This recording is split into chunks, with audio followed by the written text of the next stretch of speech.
Muy buenos días con todos. El día de hoy voy a exponer lo que corresponde a la actividad señalada por el curso de telesalud que corresponde a la exposición de telemedicina para hablarles sobre lo que es el tema de ganglios linfáticos cervicales, la radioanatomía y lesiones inflamatorias o cambios morfológicos que ocurren en un ganglio cervical afectado. Para empezar, los objetivos que tenemos que tener en cuenta son describir de forma detallada, sistemática y sencilla el abordaje ecográfico, que es en lo que nos vamos a enfocar predominantemente, de los ganglios cervicales y su caracterización, ¿no? También estandarizar los criterios de un abordaje pautado y unificado para la filiación y la correcta descripción de cada uno de estos ganglios que vamos a evaluar. ¿Ya? Para entender esto tenemos que saber qué es un ganglio, ¿no? Un ganglio linfático, por anatomía, se va a encargar, ¿no? De poder formar parte del sistema inmunológico, ¿no? Mediante lo que sería el flujo linfático, el cual va a entrar a la corteza a través de lo que corresponde a un canal aferente, ¿no? Que viaja a nivel del ilio, o sea, todo ganglio va a contar con un ilio, ¿no? Lo cual va a ayudar a comunicarse con cada una de las cortezas y los fólices de este ganglio linfático, ¿no? Prosiguiendo por lo que corresponde a una vía aferente venosa, ¿no? Entonces tenemos un canal aferente y un canal eferente en lo que corresponde al ganglio, ¿no? Dentro de las características que va a tener un ganglio normal es que va a tener la forma de un óvalo o una forma reniforme debido al tejido adiposo central, el que va a estar constituido no solo por el tejido adiposo, sino también por el tejido vascular, como hemos visto, y una corteza externa, la cual va a ser delgada, ¿ya? Eh, con relación de un eje largo y un eje corto de no mayor de 2 o mayor de 2, ¿ya? No va a ser su eje corto no debe de ser mayor de 2 en relación a su eje largo, ¿ya? Siempre hay que tener en cuenta estas características, ya que nos va a ayudar bastante a poder definir cuando nosotros estemos evaluando cada uno de los ganglios. Las localizaciones de estos ganglios, ¿no? Poseemos aproximadamente 600 ganglios, los cuales se distribuyen en múltiples cadenas ganglionares, entre las cuales tenemos las cadenas axilares, las cadenas a nivel pectorales, también tenemos las cadenas cervicales, que más nos estamos enfocando en estas, ¿no? En ambos lados del cuerpo, y también tenemos las cadenas inguinales, ¿no? Y múltiples otras cadenas pequeñas, las cuales nos están configurando, ¿no? La localización anatómica de las enopatías correlacionada con las examen físico y resultados de prueba de laboratorio. ¿Qué significa? Estos ganglios se encuentran en diferentes partes de nuestro cuerpo, ¿no? Lo que van a hacer es, como quien dice, ser un punto de soporte para el sistema inmunológico, para que en donde se van a dar procesos inflamatorios. Si nosotros tenemos, por ejemplo, un proceso inflamatorio a nivel de la mano o a nivel del brazo, nuestros ganglios axilares se van a inflamar.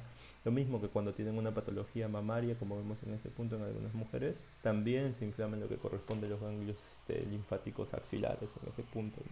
Los ganglios más accesibles a la ecografía son los de localización superficial. Principalmente nosotros les evaluamos lo que corresponde a los del cuello, las axilas, los que corresponden a los de las ingles, ¿no? Por ejemplo, cuando tenemos ganglios mediastinales o ganglios mesentéricos, la evaluación es limitada y usualmente se realiza mediante tomografía. En el cuello se usa la clasificación de la JCC, ¿no? Que se encargó de estandarizar los ganglios linfáticos en 7, ¿no? La cual divide en 7 niveles, ¿no? Ahora, aproximación diagnóstica ecográfica, ¿no? La ecografía nos va a ayudar a dar la mejor aproximación diagnóstica, nos va a completar el diagnóstico semiológico y da una alta resolución espacial. Podemos saber exactamente qué características tienen estos ganglios, si tenemos un ganglio inflamado, un ganglio abscedado, si tenemos un ganglio o una eclorosis central, por ejemplo, ¿no? Es esencial para establecer un diagnóstico citológico, ya que también se va a usar como guía, ¿no? Para precisamente una adecuada evaluación de los ganglios linfáticos tenemos que usar un transductor poco profundo, que lleguen de 3 a 5 centímetros de profundidad, y también se pueden usar los que son superficiales, ¿no? Que van a tener una frecuencia de 7.5 a 10 MHz, ¿ya? Esto es inocuo, se da en tiempo real, es una actividad dinámica, es económica y nos va a ayudar bastante en poder diferenciar si estamos frente a un ganglio con contenido líquido o un ganglio con contenido sólido, ya que de esto nos va a ayudar para que nosotros podamos hacer un diagnóstico citológico o histológico. Vamos a poder saber cuándo vamos a tener que hacer un BAF o cuándo vamos a tener que hacer un PAF. y aporta mucho en la diferenciación entre malignidad y benignidad de este ganglio. Cada uno de los ganglios va a tener una característica las cuales nos va a decir este ganglio tiene etiología probablemente maligna o este ganglio, esta adenopatía tiene una etiología probablemente benigna. ¿Ya? Entonces, detectar ganglios, el uso del ecografilo, una de las cosas más importantes que tiene es que va a detectar ganglios que deben ser susceptibles a análisis citológico o histológico, ¿ya? Dependiendo del contenido, como ya les mencioné. En este gráfico, como les mencioné, la AJCC se encargó de dividir a nivel cervical el cuello en 7 estaciones ganglionares, ¿no? Cada una de estas están detalladas. En la que corresponde las uno son las regiones mandibulares, ¿no? En las dos serían las regiones de la base del cráneo, ¿no? Las tres, como vemos, se encuentran a nivel de lo que corresponde la carótida y la vena yugular, ¿no? En estos niveles, ¿cierto? Lo que corresponde al 5 son los externos a lo que corresponde el músculo esternocleidomastoideo, como vemos acá los puntitos definen o delimitan lo que corresponde al músculo esternocleidomastoideo, ¿no? Y también los límites de cada una de estas regiones cervicales, que es importante para que nosotros podamos englobar, por ejemplo, si nosotros tenemos algún ganglio inflamado o alguna adenopatía en alguna de estas localizaciones, nos va a ayudar a que nosotros podamos enfocar y decirle al médico tratante cuando hacemos una ecografía, por ejemplo, la patología se ubica en tal parte, ¿no? Por ejemplo, cuando tengamos una lesión o una patología a nivel de la cavidad oral, en la nariz o en los labios o incluso en la cara, el ganglio que se va, o los ganglios que van a notarse inflamados son los de la región 1, cervical, los ganglios de la cadena cervical 1. Si el paciente viene con una afección a nivel de la orofaringe, vamos a ver que los ganglios inflamados van a ser de las cadenas ganglionares 2 o 3.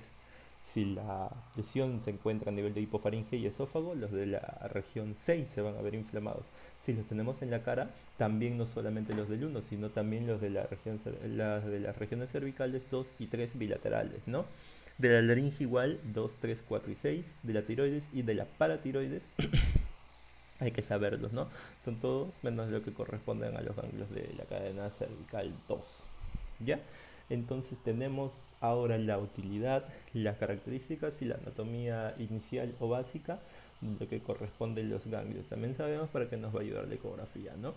Ahora, ¿qué es lo que nosotros tenemos que hacer o qué es lo que nosotros debemos de evaluar en un ganglio a nivel de la ecografía, ¿no? Primero tenemos que tener en cuenta los criterios morfológicos, los criterios de la ecogenicidad, dentro de los cuales tenemos que tener en cuenta que el hilio va a ser más ecogénico, va a ser más blanco, por decirlo así, ¿no? Y la corteza adyacente a este hilio va a ser más hipoecoica, más oscura. La localización puede ser un ganglio superficial, profundo, puede ser un ganglio visceral o puede ser un ganglio parietal. En este caso, ¿no? Dependiendo de qué cadena, por ejemplo, en las regiones inguinales, donde vamos a caracterizar si superficiales de profundos, ¿no? También la vascularidad, ¿no? Tenemos que especificar siempre si los vasos están ausentes, si están ramificados, si son aberrantes o tienen alguna alteración, y incluso puede ser el Doppler espectral, nos puede ayudar muchas veces a poder caracterizar de forma más adecuada estos ganglios, ¿no? Dentro de los criterios morfológicos tenemos que tener en cuenta si el ganglio tiene una forma irregular, tiene una forma ovalada, tiene una forma circular, los cuales nos van a hablar de alguna otra patología, como sabemos la forma normal es ovalada, ¿no? O reniforme, no circular, no ovoidea, ¿no? Dentro de los criterios morfológicos vamos a poder detallar las características más exactas. Por ejemplo, el tamaño. Recuerden, la longitud no debe de ser mayor que el grosor, ¿no? En el eje corto debe ser menor que el eje largo, ¿cierto? También la morfología, ¿no? Lo usual es que sean ovalados, pero también los ganglios pueden tener una morfología alargada, redondeada o espiculada. Cada una de estas características nos va a enfocar a diferentes patologías, ¿no? También los contornos. Los contornos son bien delimitados, que es lo normal, o los contornos son no delimitados. O sea, no los podemos visualizar bien los contornos del ganglio, ¿no? Que ya nos arrojaría otras patologías, ¿no? La cortical. ¿Cómo se encuentra la cortical? Como les mencioné en las características anatómicas, la cortical tiene que ser estrecho. Usualmente nosotros valoramos que tenga que ser menor de 3, ¿no? En este caso, si tenemos alguna otra patología, se va a encontrar ensanchada, asimétrica o incluso se va a tener forma nodular, ¿no? los cuales nos van a enfocar a otra patología y tenemos que describirlos. También el hilio linfático, ¿no? Si el hilio graso, no sé si recuerdan que lo mencioné en un inicio, va a ser la zona que se va a encontrar vascularizada y de donde van a salir los vasos, la arteria y la vena, ¿no? Que se comunica a este ganglio, ¿no? ¿Está presente o no está presente? ¿Está estrecho o está amplio, marcado? ¿Está ausente o se encuentra más ecogénico de lo que nosotros deberíamos de encontrarlos? También esas características son las que tenemos que describir. Entonces ya sabemos esto, ¿no? También tenemos que tener en cuenta cuáles van... lo básico que nosotros tenemos que saber es si están aumentados en cuantía o en tamaño, determinar si es nódulo o masa por el tamaño que va a tener, ¿no? Dependiendo si es mayor de 3 centímetros o menor de 3 milímetros, ¿no? El tercer paso para describir las ecografías son las características ecográficas, ¿no? Los cuales nosotros tenemos que tener en cuenta. Si tenemos un ganglio sospechoso de benignidad, ¿qué va a ser? Ecoestructura homogénea, eh, forma reniforme, de morfología simétrica, bien delimitado, con un hilio vascular presente y vasos solo en el hilio, ¿no? Y un eje corto menor de 10 milímetros. Este eje corto tiende a variar, ¿no? Por ejemplo, si tenemos un ganglio a nivel inguinal, un ganglio a nivel mesentérico, un ganglio a nivel torácico, un ganglio a nivel axilar, ¿no? Pero sin embargo, el corte que usan usualmente es de 1 centímetro. Es el que se les va a exigir que sepan siempre que tengan que evaluar un paciente, ¿no? Sin embargo, ¿qué características van a ser sospechosas de malignidad, sospechosas de una alteración a nivel linfático? Una ecoestructura heterogénea, que el ganglio ya no sea reniforme, sino tenga una estructura redondeada, una morfología redondeada, ¿no? Un engrosamiento cortical excéntrico, una zona más engrosada que la otra, los contornos más definidos, su hilio esté borrado, ¿no? La vascularización, que la vascularización que presenta el ganglio llegue hasta la región cortical, no solo el hilio, ¿no? Un eje corto mayor de 10, un incremento de tamaño, sí, pero lo más importante es el eje corto, ¿no? Que presente calcificaciones en su interior o incluso que tenga degeneración quística dentro de la, del ganglio linfático, ¿no? Estas son las características que nos harán sospechar de que estamos frente a criterios de malignidad, ¿no? Y acá hay unos cuantos diagnósticos diferenciales que siempre tenemos que tener en cuenta, ¿no? De algunas patologías dentro de cuando vamos a encontrar adenopatías en los pacientes, ¿no? Por ejemplo, estamos hablando a nivel cervical, ganglios linfáticos reactivos, por ejemplo, cualquier proceso inflamatorio se pueden dar, ganglios con carcinoma epidermoide en estos casos, no la más frecuente, linfoma no Hodgkin también puede dar, carcinoma de tiroides ganglionar, no infeccioso, procesos reactivos, enfermedad por HIV, por ejemplo, las adenitis, mononucleosis y leucemia, aún así, no siendo los más frecuentes de estas etiologías que les he mencionado. Dentro de los menos frecuentes tenemos lo que corresponde a la TB, linfoma Hodgkin, sarcoidosis, enfermedad por arañazo de gato, un carcinoma nasofaríngeo con metástasis ganglionares, por ejemplo. Y los raros ya tenemos la displasia ganglionar gigante, la histiocitosis, la enfermedad de Kimura, por ejemplo, la linfadenitis necrotizante histiocítica también nos puede generar. Son raros, pero es importante conocer este tipo de patologías para que nosotros podamos establecer una mejor ayuda al clínico para este tipo de diagnósticos. Entonces, ya hemos hablado de todas sus características, ¿no? Vamos a ver en imágenes cómo es que se debe de representar, ¿no? Tenemos que tener en cuenta que tiene que tener esto, mira, por ejemplo, que tenemos una imagen ecográfica con un transductor de alta frecuencia, un transductor plano de alta frecuencia en donde podemos visualizar una estructura, en este caso sería reniforme, con un hilio graso central más ecogénico, una cortical pequeña, en este caso que impresiona ser menor de 1 centímetro, al menos en su eje corto, como podemos evaluar, ¿no? La relación de la longitud con el ancho estamos viendo que es mayor a 2 en este caso, ¿no? También hay que tener en cuenta, ¿no? Que a veces en algunos ganglios pequeños no es posible visualizar el hilio, ¿no? Y estos no necesariamente van a ser patológicos debido a eso, ¿no? Acá abajito precisamente podemos ver cuando estamos visualizando un ganglio. Esta sería la imagen de un ganglio que se define en este punto con una cortical que sería la región más hipoecogénica engrosada, ¿no? Y aquí precisamente vemos un ganglio con una morfología ovoidea. Ya no tiene una morfología reniforme, como se acostumbró, sino ovoidea, ¿no? Esto nos haría pensar que estamos frente a una adenopatía, ¿no? Lo mismo en la imagen de abajo, ¿no? Vemos un engrosamiento, esto sería lo que corresponde al ganglio, sin embargo tiene un engrosamiento cortical excéntrico, ¿no? Que llega a ser mayor a 3 milímetros. ¿Ya? Estos serían considerados estos dos como unas adenopatías y estos serían considerados como ganglios normales. ¿Ya? Entonces, ganglios reactivos también pueden ser considerados o también se los denomina como inflamatorios, ¿no? Va a implicar ganglios de precisamente etiología benigna, no maligna, tamaño normal o ligeramente aumentado, bien delimitados y morfología oval, ¿ya?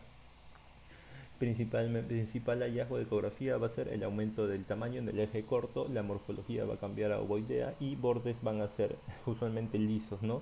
Puede haber una disminución difusa a nivel cortical también de lo que corresponde a la ecogenicidad y se van a dar en múltiples infecciones como nosotros conocemos, ¿no? Donde tenemos las víricas, adenovirus, rinovirus, enterovirus, virus de Epstein-Barr, citomegalovirus, bacteriana por Staphylococcus aureus, estreptococos del grupo A, nepiógenes y otras como una enfermedad de Kawasaki, que también nos puede dar este tipo de patologías, ¿no?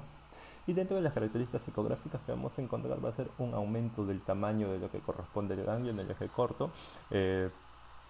Usualmente esto va a ser bilateral y también va a ser difuso en toda la estructura ganglionar, ¿no? Un hilo graso usualmente se va a encontrar conservado, no tiene por qué haberse afectado el hilo graso. Los contornos de estos ganglios se van a encontrar lisos, bien delimitados, no va a haber una afectación periganglionar, que significa la grasa adyacente a este ganglio o las estructuras adyacentes musculares no se van a ver con incremento de la ecogenicidad o con signos en este caso de inflamatorios, ¿no? Y en el Doppler espectral el índice de resistencia usualmente tiende a ser bajo. Como estamos viendo en las siguientes imágenes ecográficas, un otro plano de alta frecuencia donde podemos visualizar en la imagen superior derecha múltiples ganglios de aspecto inflamatorio de morfología, en este caso sería alargada, con de contenido predominantemente hipoecogénico, ¿no? En donde se puede apreciar un hilo graso central hiperecogénico en este caso, ¿ya? Sin embargo, está prácticamente formando lo que ya sería un conglomerado ganglionar en ese nivel, ¿no? Lo mismo en la imagen de abajo a la derecha, donde podemos ver precisamente, nos ayuda el Doppler Color, que vemos en este punto lo que corresponde al hilo graso, en este punto también el hilo graso, y acá escasamente se puede ver el hilo graso de estos ganglios, ¿no? Que conformarían un conglomerado ganglionar, al igual que en este punto donde ya se puede ver más marcadamente lo que corresponde al hilo graso en este ganglio incrementado de tamaño, ¿ya? Y eso sería todo lo que les quería hablar en lo que corresponde a esta exposición. Muchas gracias por su atención. Hasta luego.